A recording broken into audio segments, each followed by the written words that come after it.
Good morning, everybody. We'll just give it a few minutes to allow people to come through.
I'm going to give it one more minute.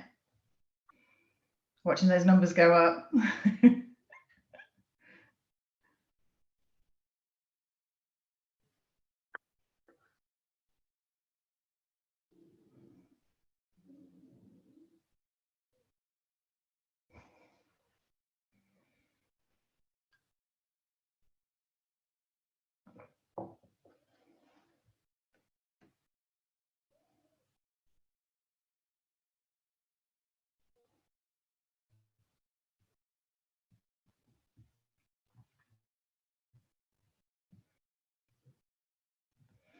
Okay, there are still people coming in slowly, but I think it is. I think it's a good time to start. So, welcome everybody. Happy International Women's Day. My name's Karen Biggs. I'm Chief Executive of Phoenix Futures and a member of the Collective Voice Women in Treatment Group. So, welcome to our webinar, Women Supporting Women.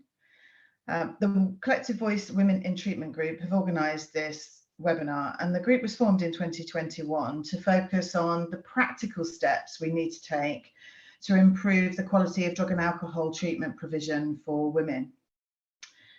International Women's Day is a global day, as you know, celebrating the social, economic, cultural and political achievements of women. The day also marks a call to action for accelerating women's equality. International Women's Day has occurred for well over a century. The first gathering was in 1911. And 112 years later, we're still talking about creating equity in basic healthcare. That shouldn't be a radical ask, but all too often it feels like it is. Over the course of the webinar this morning, we'll be hearing from practitioners and the voices of women who use our services on what we all need to do to improve that equity of access and support. We'll end the session with questions to our panel, and our speakers will be joined by Hannah Sheed, who's the chair of the Women's Treatment Group. As we move through the presentations, we'll keep the chat open, so please use that to chat to each other and share your experiences and your views. If you have any questions to the panel, please post your questions in the Q&A, and we can take them at the panel session at the end. And finally, we are using a hashtag today, which is Women Supporting Women. So please feel free to use that on all of your social media. So I'm going to start our webinar by introducing Evie Stepanopoulou, who is the clinical psychologist working for Turning Point, and she's leading on a trauma-informed approach workstream within Turning Point. We're all aware of how many of the women accessing support through our services may also have ongoing issues around trauma and need to process trauma healing and recovery.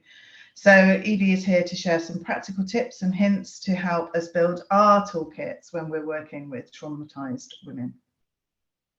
Evie, over to you. Thank you so much, Karen. Good morning, everyone.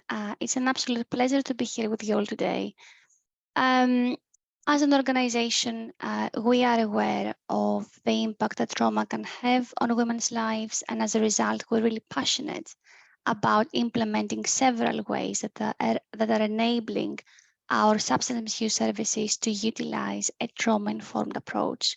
So it's great that we are having this opportunity today to tell you a little bit more about our journey so far in doing this. Let's move on to the first slide, please.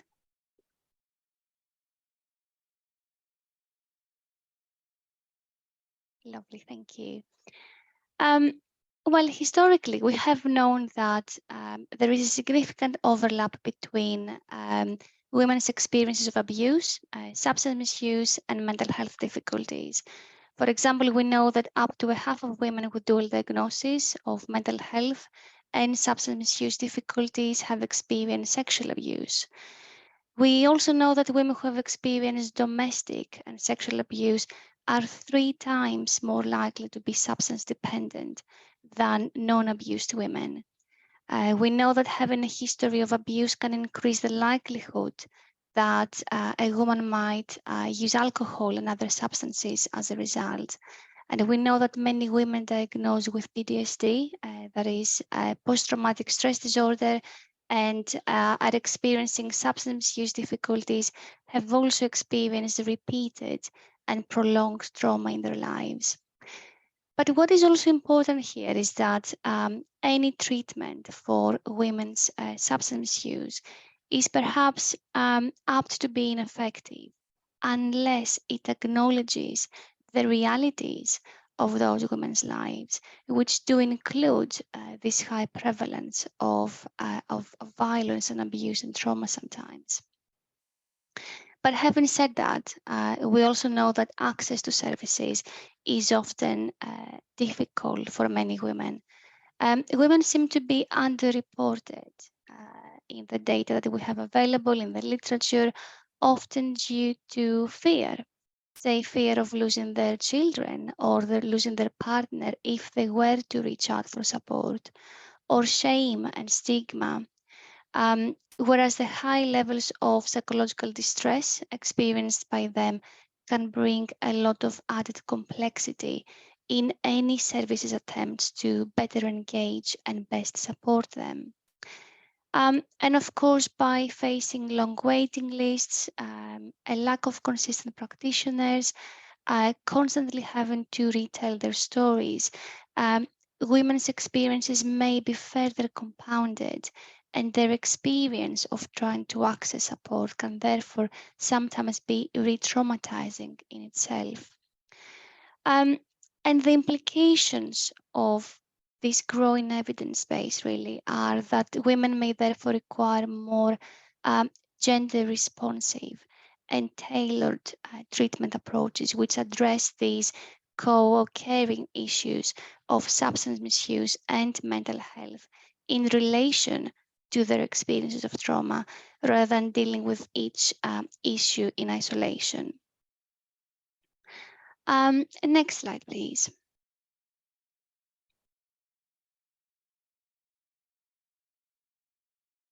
Thank you. And a basic principle of our work is to know who the person is and what they bring into the treatment setting. And we know that dependence is always a part of a bigger picture that includes a woman's individual history. We often notice a lack of healthy relationships and many other social, economic, and cultural factors, including, let's say, homelessness, difficulties with employment, family problems, stigma, and so many more. And all of these elements create multiple issues that are interrelated in women's lives and need to be considered when assisting them into recovery.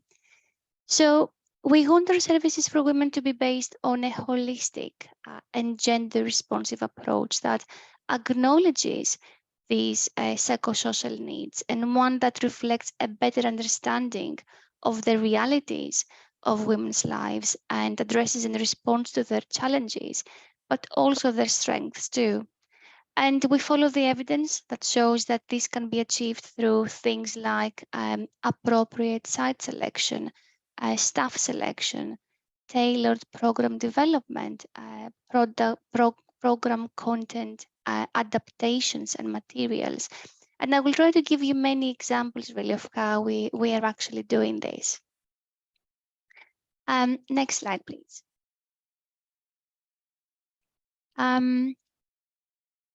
So as we are recognizing the centrality of trauma in women's lives, we have been conducting our comprehensive assessments in a trauma-informed manner, ensuring that everyone is screened for a history of abuse and current safety from violence and trauma.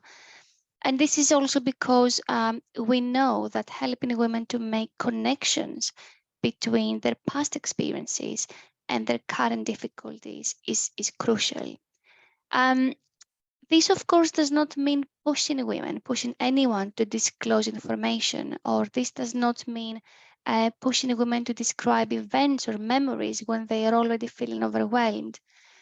But it does mean helping them to better understand the impact of trauma, how their current substance misuse difficulties might relate to this trauma.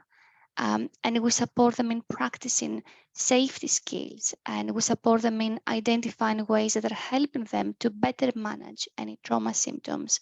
And we're able to signpost and suggest or offer interventions in which trauma can be a focus. We also want to provide a safe environment. We want to increase women's feelings of safety by making sure that we give clear information about any boundaries, about our roles. We try to be consistent. We try to be predictable. We try to give women as much control and choice over their experience with our services as possible, including, for instance, reminding them of the right to set limits, to change any processes if they need to. We also want women to feel that their experience and choices are validated. So our work builds on their existing coping mechanisms so that their sense of inner strength, their sense of control and empowerment is increased. And validating their resilience is important, even when these past adaptations, these past ways of coping may now be causing them difficulties. So understanding a symptom as an adaptation that used to be helpful in the past can reduce women's feelings of guilt and shame and increase, hopefully, their self-esteem and provide a guideline, if you like, for developing new skills and resources to allow then new and better adaptations to their current situation. And of course, one of women's missed strengths, shall I say, is often their capacity to continue to serve in valued social roles. So let's say they may have many difficulties at the moment, and yet they are able to function well as a mother, as an employee, as a partner, as a friend. So emphasizing in the recovery process the skills associated with these important roles can increase their perception of their own resources, and as a result, feelings of hope. And we know that services that embrace this resilience over pathology approach are ones that women are much more likely to use and feel supported by. So making a shift really from an earlier kind of less helpful, what's wrong with you kind of narrative, to a more helpful and more compassionate, what happened to you perspective is the essence of our approach. So helping women to not feel judged and put down for their choices to engage in substance misuse can allow for the building of trust that we do have as our primary concern their best interests when suggesting any support or interventions. One more slide, please. Thank you.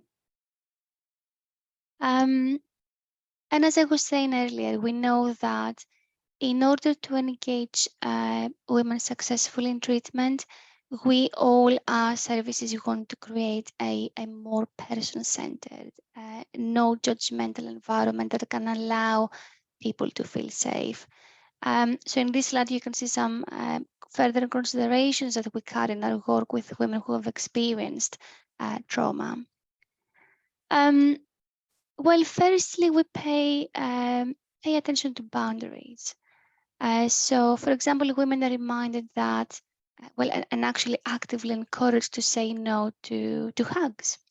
Hugging may be an expression of a positive emotion for some women, but for those who have experienced trauma, it could represent an unwanted intrusion into their personal spaces.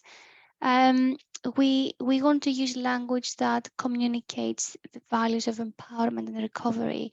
We keep encouraging women to be actively involved at all levels of developing and delivering and evaluating our services. For example, we carry out women surveys in order to help us build a better picture of women's experience, of what is it like to come through our front door, what is it like using our services, what is it like interacting with our staff, what is it like waiting in the waiting area in our services. And we continue to incorporate their feedback into service planning, service delivery. Again, for example, we are running women's only groups, or these women's groups can run in a different building, or we offer women choice to have a dedicated women's worker who can be an advocate, a peer mentor, a counselor, a group facilitator, an administrator. As we think that this nothing about us without us, this underlying philosophy of the mental health movement applies also to women who have experienced substance misuse and trauma. And seeing each woman as the expert of her own life and giving them maximum choice and control over the recovery journey with us is the beginning of helping them to view themselves in a more empowering way. So our relationship is based on a collaborative model, if that makes sense.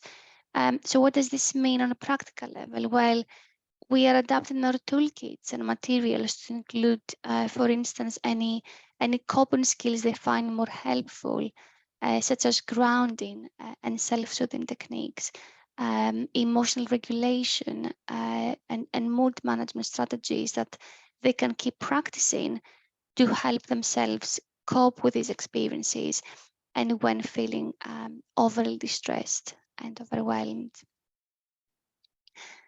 But I have now reached the end of my slides, and we would love to hear your thoughts and ideas during this webinar too.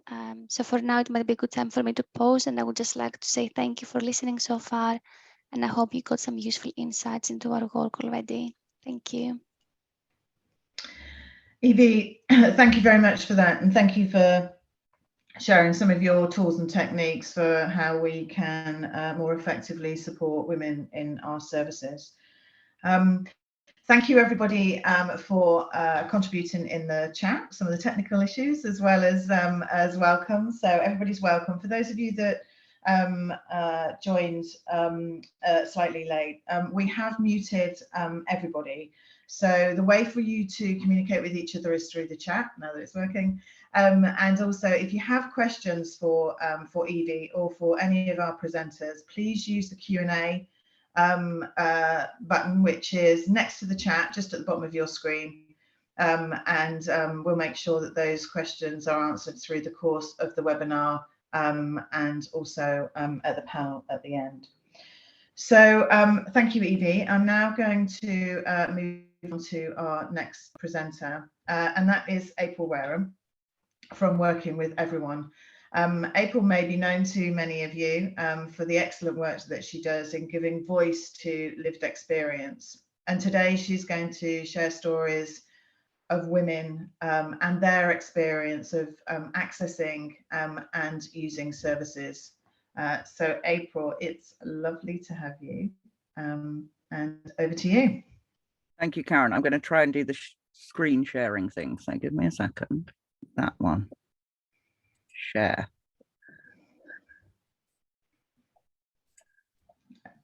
Excellent. Okay, so this is a company policy. We don't use closed captions because we found them to not always be accurate.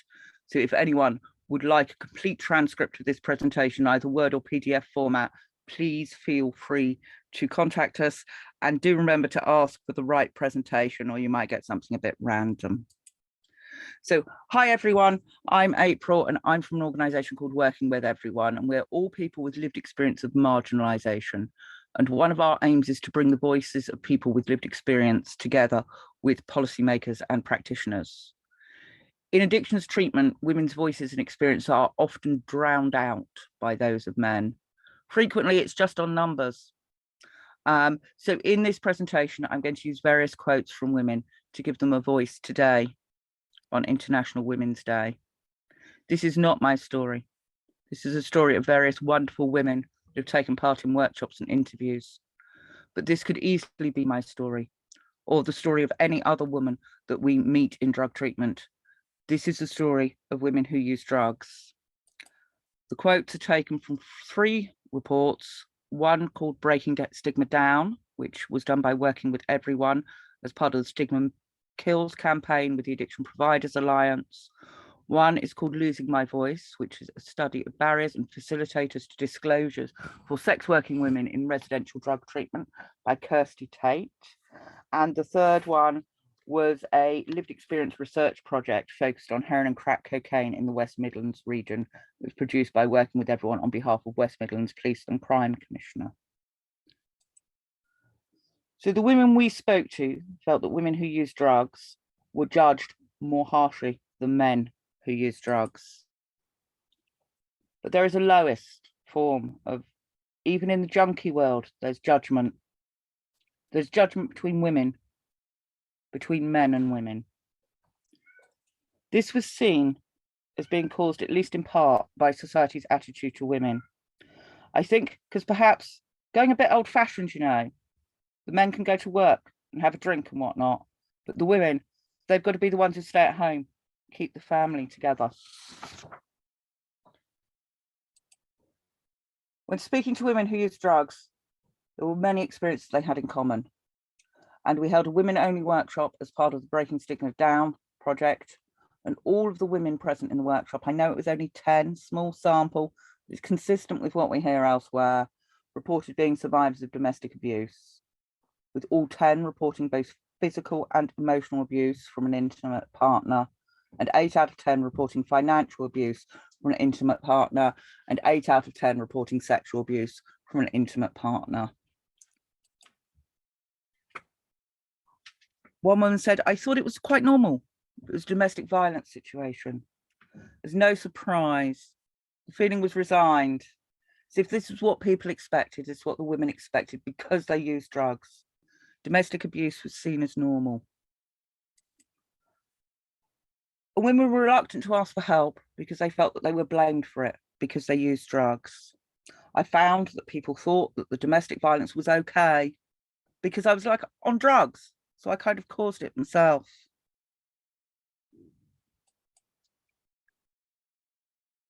The women that we spoke to felt that men saw them as sexually available just because they used drugs. One saying, I was raped, and I was raped by somebody who felt that, well, I was actually asleep. I know that sounds mental, but I was asleep in a friend's house and we'd all taken drugs consensually. And the next morning when I was like, oh my God, he said, well, you take drugs. And I just assumed that's what you wanted. It was also felt to be an assumption that women were going to be sex workers, even when they weren't. I think that's just a natural assumption that even if you're not a sex worker, that you would suck cock for crack, basically that you had no morals, you do anything for crack, that you're basically a dirty, slutty whore. And this assumption was a large part of the reason that this particular woman actually began sex working. She said, well, it was assumed of me. I was already dirt. So why not? Why not prove them right? I'd be damn good at proving them right and be the best prostitute, the best pole dancer. That was what I had in my head. If that's what you think of me, you're not going to believe me, so I might as well do it.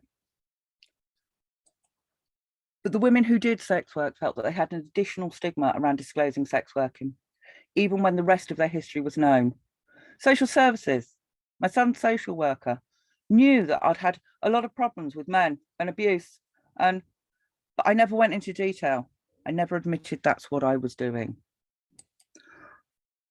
For women who use drugs, who are mothers, we spoke to many women who are mothers. Some have retained custody of their children. Some are struggling to retain or regain custody of their children, and others did not have custody of their children. The women felt they would judge more harshly as parents than men. You're a mum. It's disgusting that a mum should feel that way. A mum should be, it's very old-fashioned, nurturing and all this stuff. And if you're 1 degree out from that, because perhaps you're an addict, even if you're doing everything really okay, providing good care for the child, the fact that you're on drugs, just instantly, it's like you should be ashamed of yourself. It's disgusting. You shouldn't even have children, you know. Judgment, tongue clicking, especially from social services. Really fucking nasty, unkind, personal stuff. The fear of losing custody of their children was a big barrier to entering treatment. I think I was so fearful of what I would lose, losing my children, and just so. It was just like a big barrier. Deny, deny, deny, deny. I was just so frightened of anyone who I thought had control over anything in my life. And for those that no longer had custody of their children, had their children removed from their care, that they felt that women were judged more harshly than men who had had their children removed from their care. My daughter's dad, he kept his reputation, being a drug addict. But what people forgot was that we both had our daughter took off us from being drug addicts. Yet I lost my reputation and his stayed. So now to talk about women and drug treatment. Women felt that the expectations on them from the treatment system and other professionals was higher than that for men. I think the expectations are higher on the female clients, and even today, because we're the parents, because we're the carers, I think the expectation is put on us a lot more. Whereas the men, they just sort of come and go, shout out, get their script, and pay off. And many felt there was a lack of services for women with children. I think women who have a drug addiction or any kind of addiction, they're made to pay the price massively. Like, here's a mum with a couple of kids. We can't put her in a treatment centre because she's got to be at home with the kids. There's no facilities. I think there's only one treatment centre, which is down south, and that takes women and children. Women are made to pay the price for traumas that weren't theirs in the first place, if you know what I mean. Others felt that having to retell your story over and over was re-traumatising. I wanted to say as well, another thing that used to traumatise me is having to tell your story all the time to different people, having to relive that trauma that got you there in the first place. Because my ex-husband, he sexually abused my children, I had to keep talking about that all the time. And I think there was no empathy. There was empathy there while they were there, but it didn't really amount to much. Women felt that the empathy they're shown didn't really amount to much. Many women expressed their preference for a female worker, though in our experience, few are offered this option, although some report having asked directly for a female worker and then being allocated one. Yeah, so like no male, I just would not have discussed it with them. I just would not have discussed this with any male workers. I'm talking about the power of being in a group with other women. What I needed was I needed to be told it was okay. I needed to have a space to feel the sadness and really connect with what happened to me. Be able to sit in a room where sex workers are sitting and they're laughing and they're joking and storytelling, because we need to do that. This was also true in the women only workshop from the Breaking Stigma Down project. The words were depressing, but the opportunity to laugh and connect with other women was invaluable. On the other hand, women who hadn't had the opportunity to be in a women-only space reported being unable to share their experiences in a group setting. I find it really difficult, and I don't feel like I can talk about my abuse because it seems to be mainly men as well. I don't feel like I can. Those things are too personal. I don't feel like I can share them. And from a woman speaking specifically about mutual aid meetings, what really upsets me about NA is the having to hug each other at the end. Because I've had like childhood abuse, obviously, abuse from my husband, sexual and physical, and having to stand between two men and everybody is having to hold hands and hug. I find that really difficult. And continuing on the subject about mutual aid meetings, and having to sit in a room where there's a lot of blokes who are being quite boisterous in their shares and forceful in the way they're saying things, it does put me on the back foot. And to be honest, I have to sit there all meeting going, right, you're going to share, you're going to share, you're going to share. And I do it and I hate it. But I think if I don't do it, then I'm not really getting anything out of it. I'm just sat there feeling uncomfortable. And women felt that these experiences continued into recovery and even beyond recovery. With one saying, there were defined gender roles in the drug scene, all the way through to recovery. And going on to explain how she felt she was treated by men when entering recovery. They're automatically sizing you up and thinking, oh, I could take the piss a bit here. I could either flirt my way out of this or threaten my way out of this. With one woman explaining what they felt about the roles in recovery organisations, user involvement and mutual aid. In my experience, always men. It's rare, but you might get a woman in a women's role, treasurer or something like that. You might get one that's in charge of the coffee. You might get someone, if the job is a bit of a ball ache, a bit of argy-bargy with the people who you're renting the hall from, then we'll put her in charge. She can do all that shit. We can do all the glamorous, sexy roles. And although this wasn't explicitly stated, that it was understood, you definitely feel that even if they're not saying that, it's unspoken, isn't it? I've definitely picked up on it. She can do the minutes. I can speak at the conference. She can write down everything I say. Oh, lucky woman. You can be the typist, basically. What women felt was that her experiences aren't as important as his. And women felt that even when they had made significant improvements in their life and they were no longer using drugs, that the judgment continued. I've made all these massive improvements. I've moved areas, I've changed my circle, I'm volunteering in services. My life is dedicated to my recovery at the minute. So I've got all these positives, but yet they still want to drag up my past from like 3 years ago.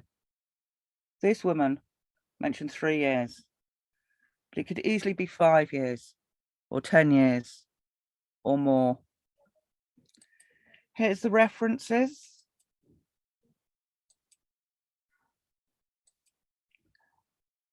So firstly, I'd like to say a massive thank you to the women who took part, the wonderful women that took part in these workshops and interviews. And thank you to all of you for listening. Thank you, April. No matter how many times I listen to April share those voices from the work that she's done, never fail to learn something new. And as the feedback in the chat is showing, lots of people agree with that. So thank you, April.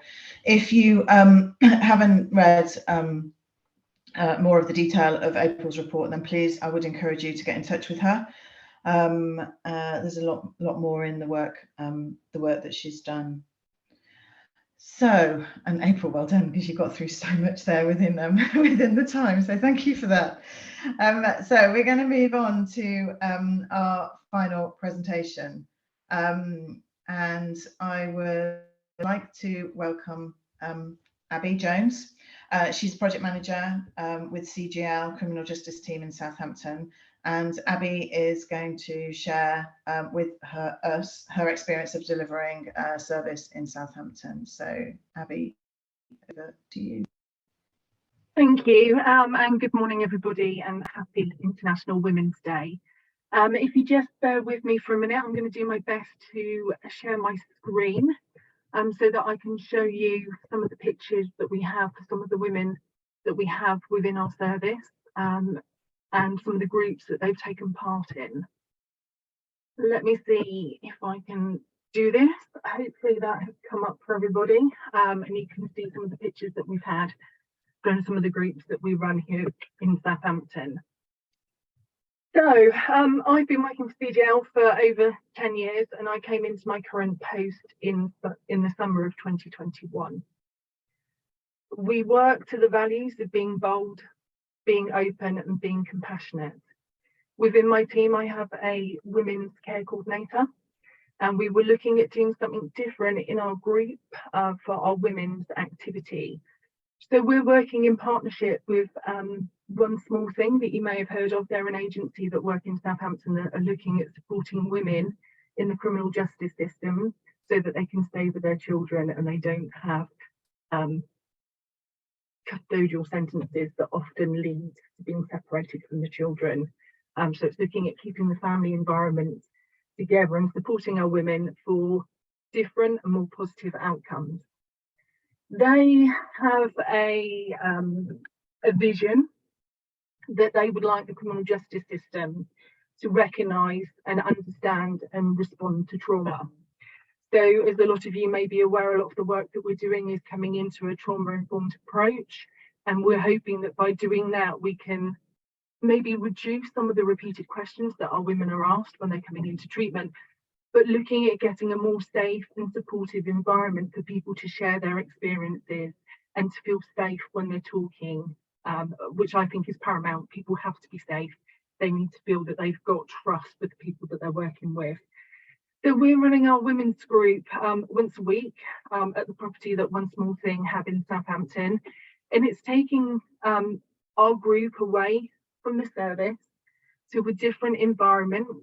And what we're really pleased to have is that we have a room that we can use that has sofas, armchairs. It's a really comfortable environment where our women can talk to each other and build up an alliance and a network. Building trust is so important, so having this different environment for us has really, really worked. So we're running a SMART group. So that's self-management and recovery training that is held away from the service, as I've said. We are empowering our women to have their voices heard, where they can share their very, very personal experiences, where they can get support and guidance within the framework of the work that we do, and develop who they are and where they want to be, and the steps that they need to take to get there. And we're celebrating every single small step that someone takes, because that's so vitally important in the work that we do, that sometimes goals that people have in all walks of life can be so big that maybe at times can feel a little bit unmanageable. So what we're doing is breaking everything down, setting smaller goals and really celebrating those goals that people achieve, because I think that is so vitally important. Our women's group has really developed. It's been running for just over a year. We have a group of ladies now that are supporting each other in the group environment and outside of the group environment. They've set up their own WhatsApp chat, and they also do coffee mornings in their own time. So they're building that little recovery community. And again, we hope that over time that's going to increase tenfold. We also have our core team, where we do a wide range of women's groups and women's activities. And you can see that with some of the pictures that I shared with you on screen. We are looking to build on what we offer. So at the moment, this is a snapshot of what we do offer. We've got a women's mental health group, and that has been running fortnightly. We run that alongside Solent Mind, which is an organisation that is set up to support people with mental health concerns or mental health support needs. That's been really well attended, and the women are very strong again. And what we find is we have a lot of women who go to a mixture of the groups that we run. We're also running a menopause group. And I know for myself, there's many questions that I don't know about menopause, you know, as a woman who's entering menopause. So we've really kind of looked at the needs and bringing in and listening to the voices of our women and looking at what extra support that they need. So this is supported by a nurse practitioner from the community. She's volunteering her time to us, which is absolutely fantastic. The group runs 6 weekly, but the nurse who's coming in and supporting us has worked in addictions herself, so she's got very good knowledge base and information that she can share. She's also worked in the NHS with her job role, and she's also worked in hostels as well. So she's got a really good understanding of the demographic of some of our women that come into treatment. We're also setting up a sexual health and wellbeing group that's in its infancy at the moment, but it's really building, and it's looking at a person as a whole. You know, what kind of support do we need? And I'm very much an advocate of making every single contact count. And it's looking at having this clinical setting that we can provide where we can bring in extra professionals to support people. Now, when you think about your own health and well-being, I think we can all safely say that there's been times when we've missed our own healthcare appointments. So when we look at some of the challenges that our women in treatment may be experiencing, that, you know, they could be feeling very much the same, that they haven't got round to making that appointment, or they haven't been to the previous appointments around sexual health and well-being in the past. So if we can bring that dynamic into our community, then let's do it. You know, let's make every single contact count, and let's get as many professionals on board as possible who can come in to our treatment centres and help out and, you know, give people their time. And we're very, very fortunate that a lot of the people that we work with are volunteering their time. So that is absolutely great. You know, I'd be really excited to see how that develops and moves forward. We also offer a women's clothes swap shop. I have to say that quite carefully because it might come out the wrong way. But this is a great thing to do, you know, getting rid of your clothes, having a bit of a clear out, kind of swapping them around, you know, passing them on to people who may get use out of them, I think is a great idea, and it's great for the environment as well. I know it's been really popular with our women. They absolutely love it, you know, coming in and just swapping items that, you know, people no longer need or use and giving it to someone who can make really good use of it. We also have our Birds of a Feather group. So this is a little bit different to mine, which we run up at one small thing, but we have lots of activities that, again, we offer and open up to the women within our community. Every week this group runs and a hot meal is provided as part of that group, and a lot of people take part in preparing the meal and sharing it with each other as a community. The food that we use gets donated to us by an organisation, which is fantastic as well. It's kind of linking out into our partner agencies in the community and looking at what they can offer us and what we can do to support each other. We regularly have outings as part of our Birds of a Feather group. So our ladies have been to Marwell Zoo. They've had a day at a cat cafe. Now, one of the pictures that you can see that I've shared shows one of our participants having a nice big cuddle with a very fluffy cat in the bottom corner of that picture. We've also done horse therapy with a local farm. And again, that has been absolutely fantastic. Again, you can see one of the pictures kind of references one of our participants kind of spending a bit of time, you know, doing the grooming and just being with such beautiful, beautiful animals. The ladies each week play bingo as well, which is really good, really positive, creates a really good atmosphere. We've also had a lady come in, and you can see this from the pictures at the top of the picture that I have shared, or the collage that I've shared. So we've had a lady come in from an agency called Colour Me Beautiful. So this is colour analysis. And this is kind of looking, as you can see, at what colours kind of suit you the best. And you can see again some of our women kind of trying on, I don't know what you call that, maybe the scarf around the top of the neck, looking at the colours that work best for your skin tone as well. I know there was a lot of laughter in that session from what I've been told from our group facilitator, so that's beautiful. You know, it's really encouraging people to shine, and you know, if there's a certain colour that works for you the best, then great. It's really helped to build up self-esteem, which is really nice. We've also had face yoga sessions, and from what I've heard, again, that was a really funny time when people are concentrating on the muscles in your face and pulling what I would assume to be quite funny faces at each other whilst you're kind of concentrating on your muscle groups as well. So I've heard that was causing a lot of laughter and really uplifting when people finish that session.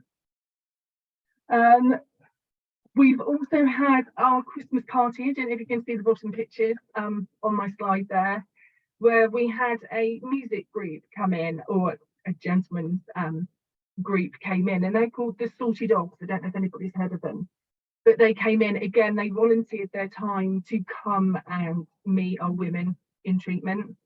There was lots of singing, lots of dancing, you know, musical instruments being played. They also had Christmas dinner, which is lovely, you know, sitting together as a collective bunch of people and sharing experiences and having a positive time. We also had Christmas presents that we gave out to our ladies within the service, and again, these items were donated to us, which was really nice. It's, you know, that sharing of the joy of giving a gift and seeing how people, you know, feel. You know, it's so nice to share our experiences and our caring attitudes for each other. So giving gifts was absolutely lovely. We're also starting up a peer mentoring training session, which is going to be run by an organisation called Twix alongside our facilitators, and that's run by Southampton City Council. So we're looking at kind of bringing people into our mentoring schemes that we have, you know, developing packages for each person, because everybody's individual, and looking at their strengths and what they can do and what they would like to give back to the community and where they would like to transition. We're also very lucky that we have an employment team that's run by Southampton City Council that come into our service, and they're there to engage people and look at developing CVs, looking at training needs, looking at supporting people to get employment with local providers in Southampton as well. So that's brilliant. You know, it's, for me, a very new dynamic that we're looking at, but it's very positive. We're getting lots of referrals across the service, and you know, supporting people to get to where they want to be, which is really important. We have been very well supported by local agencies and businesses as well. As I said before, a lot of the food produce that we use for cooking our meals is donated to us by Fair Share. We also get supported by Greggs, Costa Coffee, Krispy Kremes, very well supported by Southampton City Council. And we're also supported by Lush, the agency that make the bath bombs, and other cosmetic items as well. So they donate to us, which is really nice. It's kind of linking in and getting to know who our local agencies are, and tapping into any resources that they can share with us. We get lots of great feedback from our groups with getting a very strong women's community coming together in Southampton. But what I also wanted to share is some of the feedback that they've given to us. And I think it's really important that we listen and we adapt the work that we do to suit the needs of the individuals that come to see us. I've got some of those bits of feedback that I'm going to share with you. One person saying, I felt safe. It's lovely. It's being part of a family. I absolutely love it. Another individual said that we eat together. That's something that I haven't done in such a long time. I feel like I belong somewhere. Another individual is saying we help new people in their recovery. We're not judgmental.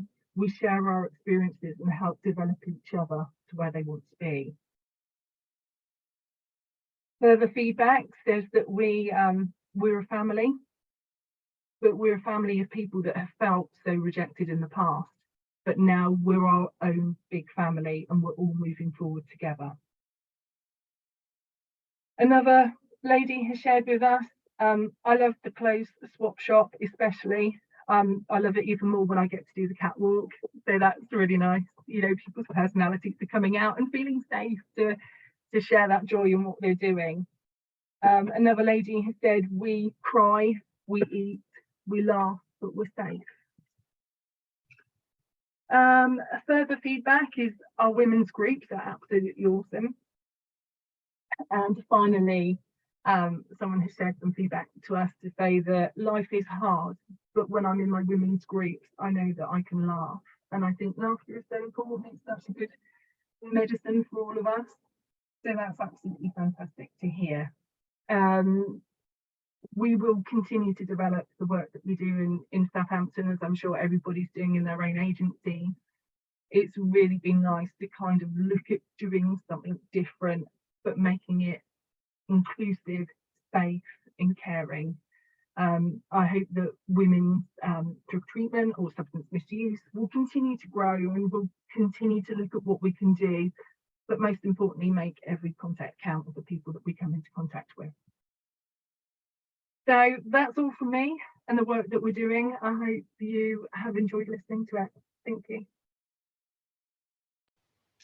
Abby, thank you so much for that and for sharing examples of really inclusive practice there. I think the three presenters that we've listened to this morning have sort of fed into each other really nicely. We've started with Evie, who's given us the theory and the approaches that we can all use in our services to make them more accessible and more appropriate for women and to achieve equity.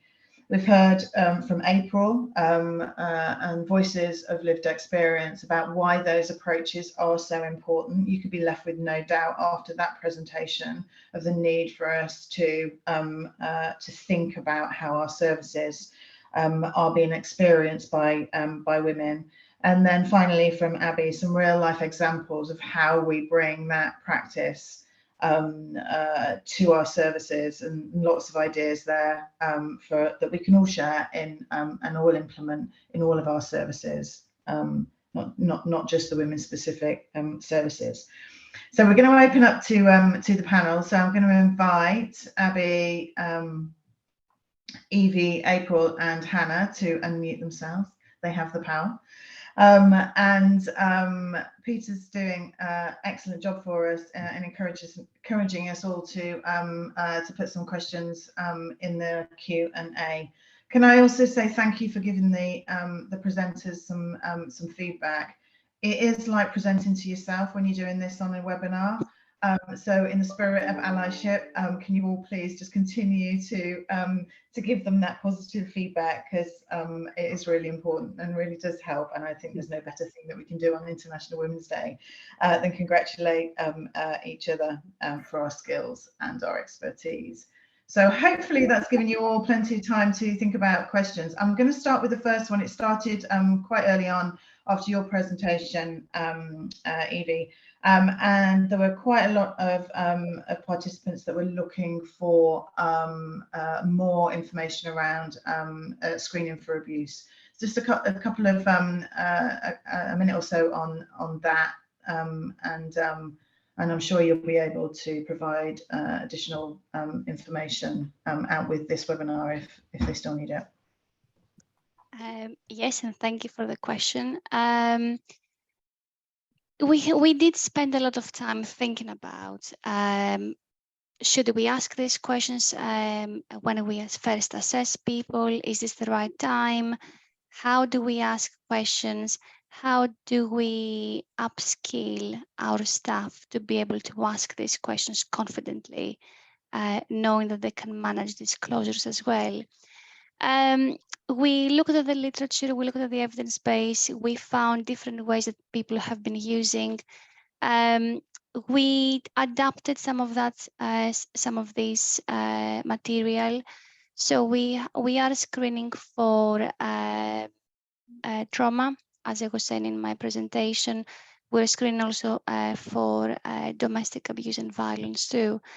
Evidence shows that and we're screening for adverse childhood experiences in relation to when we're asking about trauma. We know that adverse childhood experiences are stressful experiences that children can directly or indirectly be exposed to while they're growing up. We're talking about childhood abuse, physical, sexual, emotional. We're talking about neglect, either emotional or physical. We're talking about family breakdown. We're talking about exposure to domestic violence, living in a household affected by substance misuse, mental illness. And we know that exposure to these significant events in childhood can have long-term impact on health and well-being and behavior. And we know from looking at the literature that not addressing these symptoms, it can actually get in the way of people engaging into treatment, of people working, engaging with us until the end of the treatment as well as accessing our services in the first place. Having said all of this, we also wanted, as I was saying during my presentation, we also wanted to ask about people's coping strategies. So having experienced all of these events, we also ask them about what has helped them survive, what has helped them cope with these experiences. So people are able at that time, when they're asked about traumatic events, they're also able to kind of draw and think about the things that have been doing to help them manage these events, which we think is really, really important. And the other thing that we're doing, of course, is getting feedback from staff, constantly delivering training and psychoeducation about the rationale behind us asking this question, why we're asking these questions at the point of the assessment. There has been some debate in the literature about, is this the right time? But actually, we know that this is the best time to ask these questions. And sometimes it's people's misconceptions as staff that we shouldn't really be asking these questions. We're going to open the Pandora, a can of worms. We will not know how to handle the information, but actually people we know that are more likely to disclose, and they're welcoming the opportunity to disclose and talk about these experiences as well. For more specific information, as I've been saying in the chat, please get in touch. We would love to hear from you, and we can talk about the processing more specifically as well. But yeah, it's a great question and something really useful to reflect on. Thank you. It's probably more than 1 minute. Sorry, Karen, but I try to do this as quickly as possible. Thanks, Lee. And there's also, we will be collating information at the end, and we'll put it on our webpage as well, Collective Voice webpage, so we can put some material on there too. Okay, so coming to another question. There was a conversation in the chat around how women manage to fulfill a number of roles, even when experiencing significant trauma. And the question was, I think I'll post this to April and then to Hannah. The question was, do we recognise that enough in our practice? So, April, Hannah. April, do you want to speak to that one first?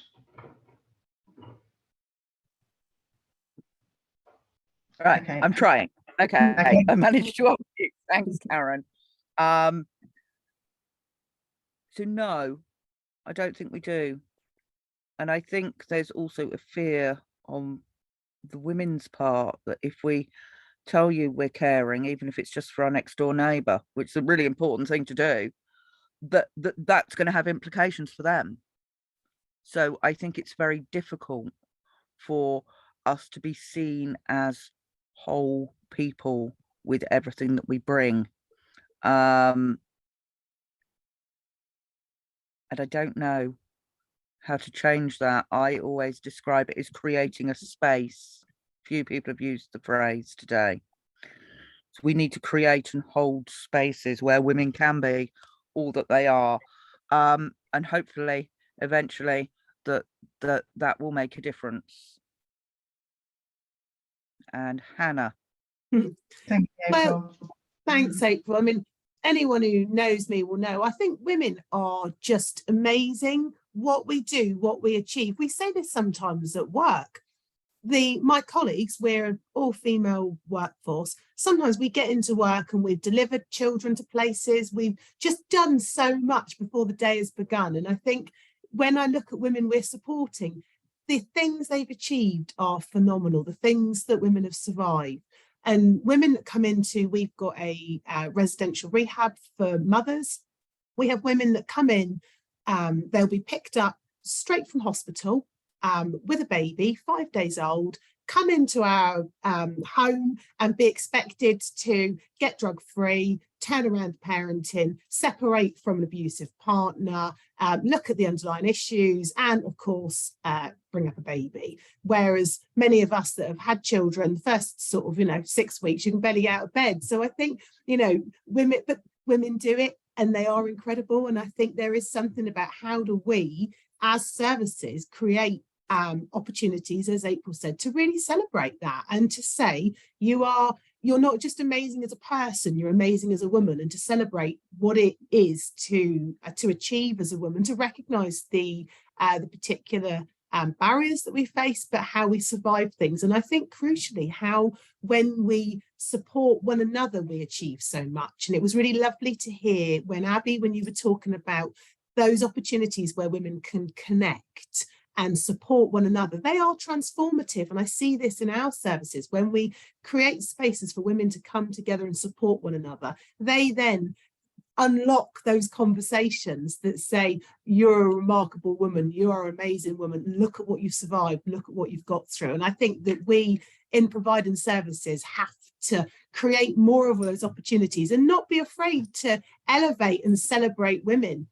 So yeah, let's all do more of it. And all of us that are in this webinar, we're here because we want to try and do that. And let's do more of it.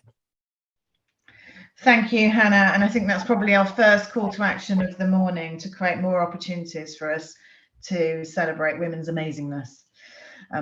Okay, so a little bit more mundane matters. Question from Kendra, and Abby, I'm going to ask you to speak to this first. I'm sure others might want to contribute. How do we get commissioners to support and resource the groups and the type of approaches that you're delivering in Southampton? What you're running is amazing, and I wonder how we get commissioners nationally to make sure that women's treatment is tailored and made a priority when they tender services. So just coming in on that one, I think it is really important that we have inclusive discussions with your managers within your service. You look at what you feel is missing, you listen to the voices of the women, and look at what they feel that they need. Primarily, our service and our groups have been driven by the feedback that we have from our ladies. My first recommendation is that you talk to your senior management team within your organisation, and you look at kind of what do we want, what's our aim, sorry, I dropped something on the floor. What is our end goal? And I think when you start looking at trauma-informed approaches and practices, that it is that we create these safe spaces and these safe environments. I think what I really want to kind of home in on is a lot of the work that we do has been linking in with other organisations and agencies in our local area. So we're bringing in our local resources, looking at what we can do.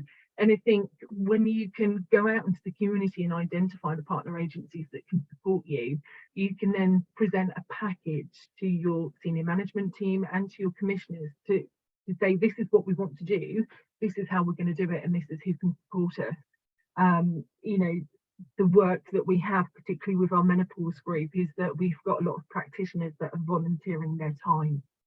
And I think that is so invaluable, that we link into what people can provide, that they can share their knowledge, and we can support each other as a group of individuals to empower our people in recovery and to help them build up, help them to rise back up from the traumatic and very difficult experiences that they have. But I think a lot of the work that we do is about networking, and it's not being embarrassed to say, can you support us? Can you support the work that we're doing for people in our community? Regardless of your addiction, we're all part of a wider community, and it's looking at how we can pull everybody together for the greater good and to empower people and to build people back up. That's so important. I hope that helps. Thanks, Abby. And I'm hoping that we have some commissioners on the webinar as well. And the case that we've presented through the course of the webinar is powerful enough for them to consider. Certainly at the moment when we are looking at how we can expand services and provide better equity, that's a message that's been made very powerfully by the three of our presenters today. Hannah, if there's anything you wanted to add to that, feel free. But I'm also going to ask you another question that has come up in the Q&A, because I'm fascinated to hear your response to this. So, how do we? I think I would ask, do we? But Simon's asked, how do we get men to listen and acknowledge and understand their role and responsibilities to improve women's lot in the future? Yeah, and you know what? I think it's a really important point, because actually we need to be working with men to see change. And I say this in part, two of my children are sons, and I like to think that they are part of making a difference. I'm trying to sort of raise good men, and I think that we need to be having conversations with men around this stuff to give them to get them on board with it, to make them part of it. And so what we've been doing here in Plymouth is we're really clear that our services are run by women for women, and we hold that space for women, but we want to have some, what do we call them, courageous conversations with men to help them to understand what they can do to perhaps call out behaviours in one another. There's a big piece of work happening in Plymouth around trying to challenge sexism and misogyny, and I have to say it's been at points sort of challenging for men to have to come and be part of that, because it's asking them to look at some behaviours either themselves or within their sort of within their networks, and having the sort of courage to call some of that stuff out. But my experience has been that most men have wanted to be part of that, and sometimes they've sort of not known how to, and how to hold that space and where to hold that space. And you know, I think we need allies in this work, and we need men to help us carve out those spaces, and to be, you know, those men that have positions of sort of authority, power, use it well, but use it in a way that sort of gives women our own spaces and our own ability to sort of hold, lead, and shape them. So yeah, I hope that sort of answers it in part. And just to sort of touch upon that question around commissioning, I think that sometimes we just have to step out and have a bit of courage in this work, and just do something small, and something small can lead to bigger things.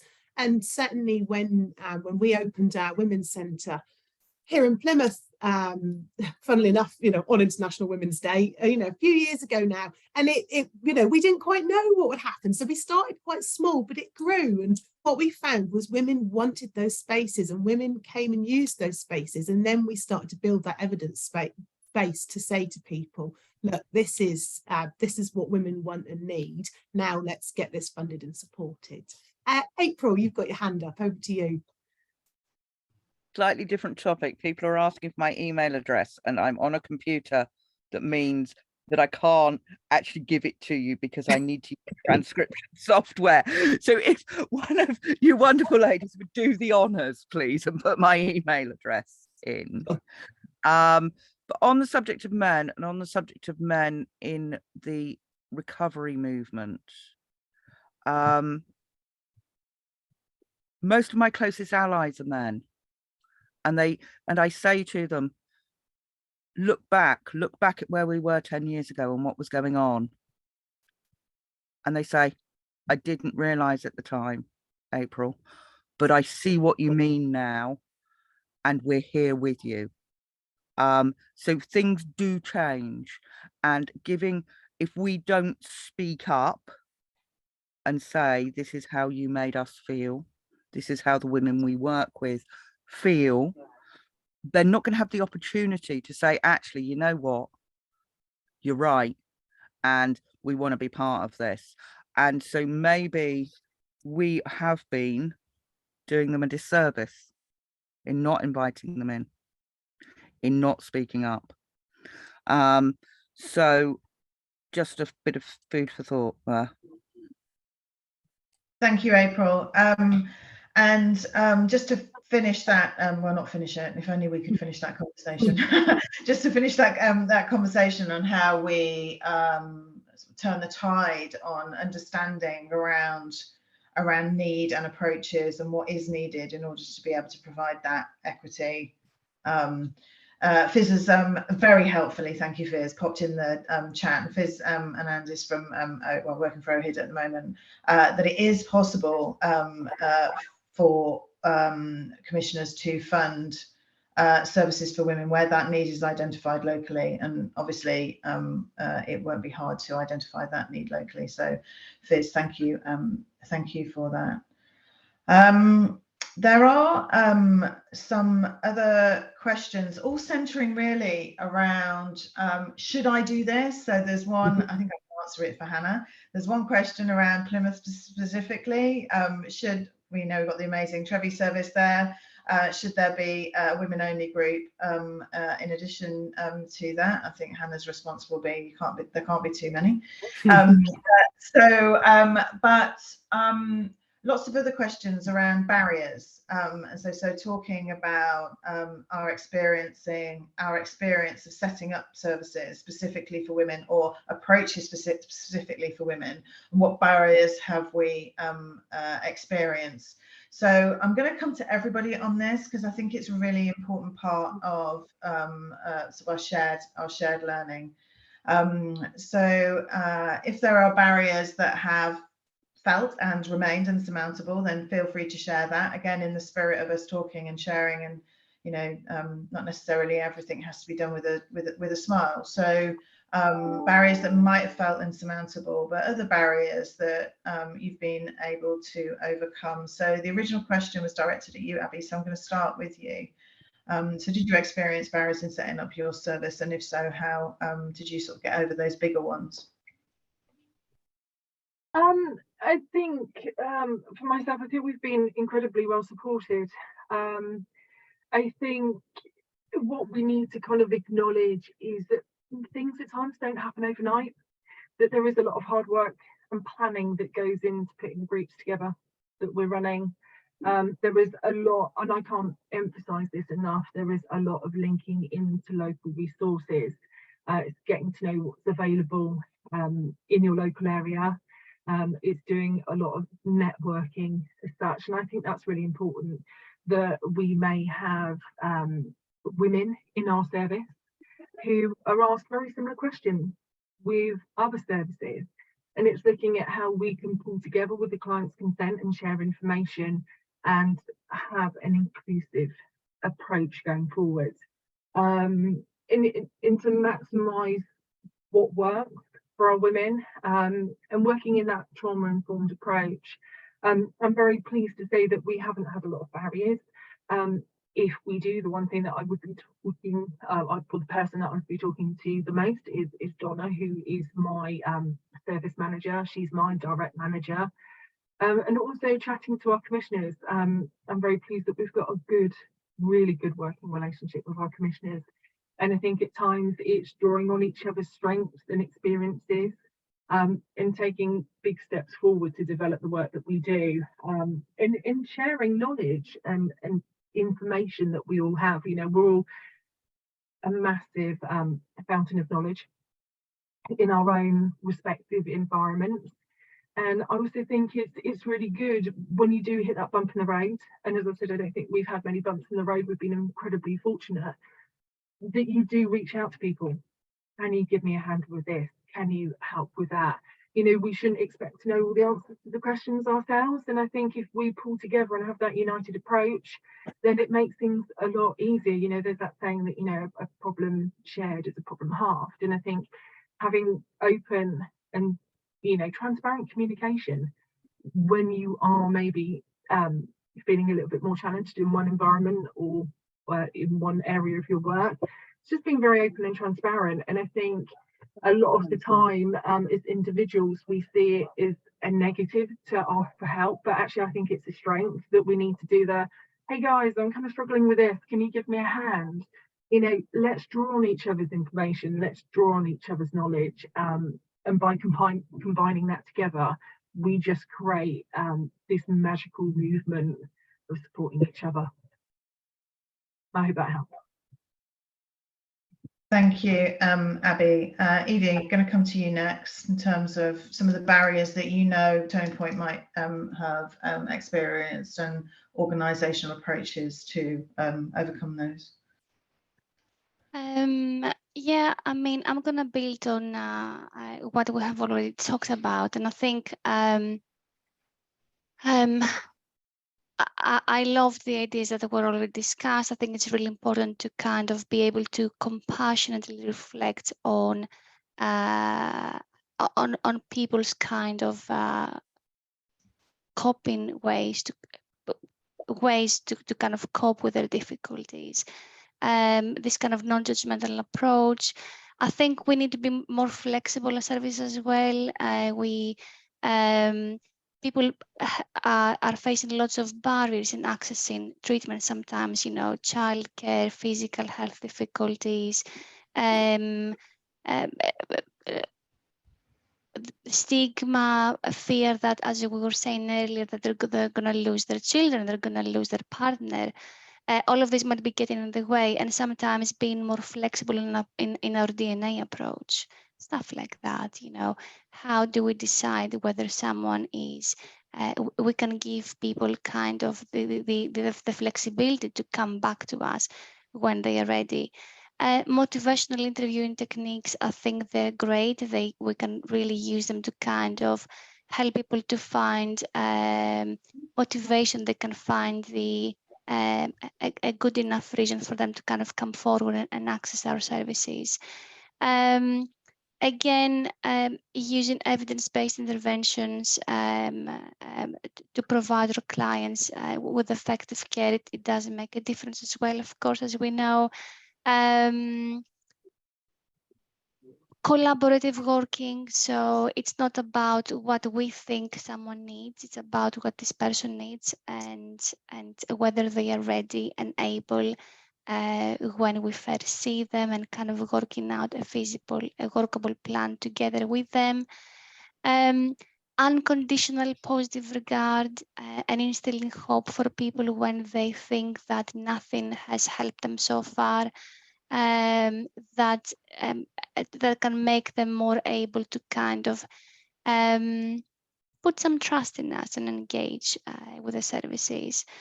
I think that can make a big difference in terms of engaging people despite all of these barriers. Thank you, Evie. I'm going to sort of amend this question as I pose it to April and Hannah. There's lots of questions coming in the Q&A around the intersectionality of need. You know, women aren't a generic a group. We all have very different needs, come from diverse communities, have different physical needs as well. April, in terms of some of the barriers that we're experiencing in being able to deliver those services that do respond to women's need, but much more diverse group of specific services. What's your experience around that? I think I know what you're going to say in terms of a very limited, but experience around that, and then I'll come to you, Hannah, as well. I'm looking at a question here that's actually from somebody called April as well, about age and older women. The Women's Institute sent me a magazine recently that informed me that older women are discriminated against generally. So older women who use drugs probably get it double. Can I go down some of these that are talking about diversity? Yeah. Karen, there's somebody who is supporting a young female who has MS. I'm going to say, as a wheelchair user, I've done a lot of things sitting on the doorstep in our services, because we often have quite elderly buildings and they're not great for anyone that's a wheelchair user. And there's something about with that one, there's making connections with the MS Society this person has asked about. That's brilliant. There's also something about the person who's a wheelchair user, who's disabled, who's got a health condition, feeling like they belong in our services, not that they're an afterthought as well. And I will again say buildings, but it's not just about buildings. It's about, I'm the only one that has to ask for the staff to let me through to the toilet. It's about, oh, we're doing this activity, but you can't come on this one. It's about all of those things. What else have we got down here about it? There was one other thing I wanted to say, and it's just gone now. It's just gone. I just scrolled past it. Just while you find it, just in terms of that accessibility issue in sort of buildings, but also program, one of the things that we've incorporated in our new residential services is ensuring that they're fully accessible, and that isn't just buildings. That's about making sure that the whole program is accessible. So any of the activities, if you're making an accessible program, yes, of course, it's around lifts and adaptations, but it's also making sure that that program is accessible too, and that requires some creativity and some thinking, but it's absolutely essential. It's something about feeling that you belong. Different people, that will be different things, but we're all lots of things, aren't we? And feeling an outsider everywhere is not good. If there's one place where we can feel we belong, that is really helpful. And so that's sort of my answer, and whether that's language, whether that's culture, whether that's the first step free access, whether that's us being able to take our children into the building. I don't know what drug services expect us to do. Maybe we've got a little rail outside and chain them up with dogs with little bowls of sweets or something. But being able to take our children in, even if it's only sometimes. Yeah. And feeling like we're welcome and we belong and we're not an afterthought. Thank you. Yeah, it really does. And I think what I'd encourage us all to do is, if we are finding those blocks and barriers in our local areas or with our commissioners, then the voice of lived experience is so powerful and can't be ignored. And if you're struggling to generate that, and hopefully you're not, but if you're struggling to generate that, then I'm sure April will be able to help with that, and others within the sector. Okay, Hannah, we've got 5 minutes left, so I'm going to do a few thank yous, and then I'm going to hand over to you to have some final words, which means you can answer whatever questions you you want. So the first thing I would like to do is to thank all of us for attending. Lots of people have had to drop off. But our peak time for most of the webinar, we've had close to 200 people attending from a variety of organisations and disciplines. And I think there's no better way for us to start International Women's Day than us coming together, sharing our expertise and our experience for the greater good of women who use and want to use our services. I want to thank the presenters. It was a really interesting and empathetic exploration of the of how we can be better for the women that we serve. I'd like to thank Peter. He's there in the background, but did a brilliant job and has supported us to be able to deliver this webinar. And everyone at Collective Voice who supported with that. And I want to thank the Women in Treatment group. I know Hannah's going to address some of the questions that have come on the chat around the group. But that group has been running for a few years now and provides me with the best meeting in my calendar. And many of us say that as well.